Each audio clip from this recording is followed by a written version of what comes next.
ભગવાન એકલો ક્યાંય નહીં હોય. ભગવાને કે ગુલાબ બહુ સારું બનાવ્યું પણ કાંટા બનાવવાની જરૂર નથી. કાંટા હશે તો જ ગુલાબની રક્ષા થશે.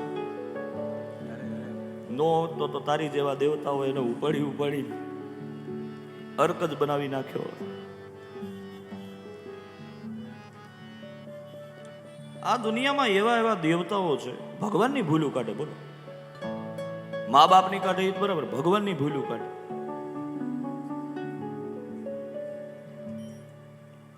એટલું સારું આયોજન હોય ને એમાં બધું આ બધું એટલું સારું હતું, આમાં આમ કર્યું હોત તો તારે ઘરે કરી તેથી કરજો. બોલો ના, ઘણા કે ને અમે તમે આમ કરો, આમ કથા કરો, તમે આમ કથા કરો, તમે તારે ઘરે બેહાડ દીધી, તું કેમ કરશું?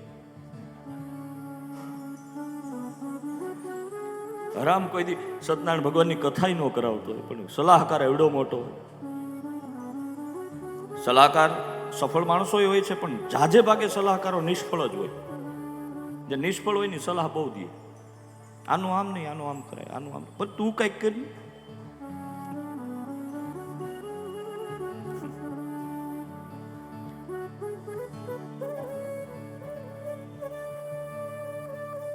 હે નાથ, આપ વ્રજમંડળમાં આવ્યા વ્રજાધીપ થઈને, વ્રજના રાજા થઈને. જ્યારે માણસ સંગીતને જીવતો થઈ જાય ને તો એનો શ્વાસ પણ સંગીત હોય. એનું ઉદ્રહ તમે નારાયણ બાપુનું સાંભળતો ઘણી વખત એ ચાલુ એ સુરમાં, सुर ही जीवन हो जाए प्रभु. सुर का एक अर्थ होता है स्वर और सुर का एक अर्थ होता है देव. जो आदमी सुर से नजदीक होता है वो देवताओं से नजदीक होता है.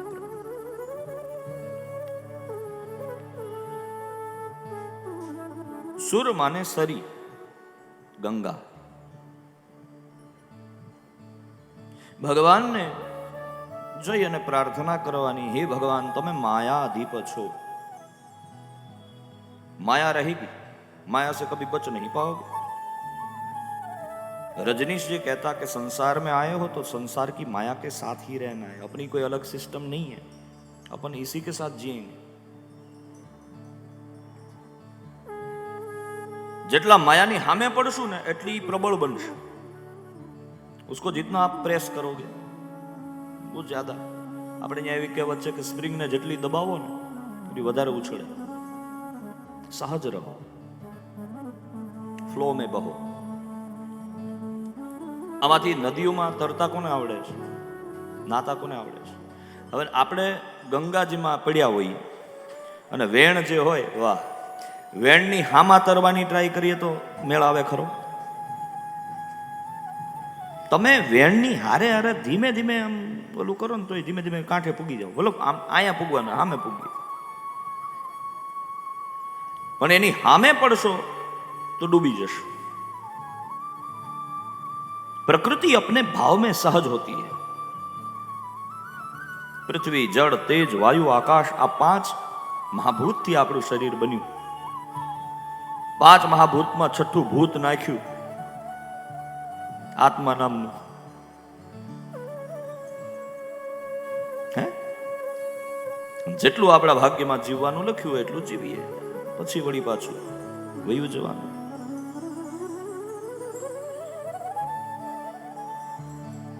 तो प्रेमनगर की सुंदर परियां जे आ मायाना मोहમાં મોહિત થઈ જાય એ ઠાકોરજી સુધી ન પહોંચી શકે. તમે ભગવાનની પાસે જાઓ ને એટલે પછી દેવી તત્વો, આસુરી તત્વો આ બધા તમારી પરીક્ષા કરશે. આમ તમારો ભાવ એ ન પૂછતા હોય, પણ જેવા તમે ઠાકોરજીની નજીક પહોંચવા જશો ને એટલે એ બધા પાડવાની ટ્રાય કરશે. સુંદર પરિયાં, माया. अगर इससे बच गए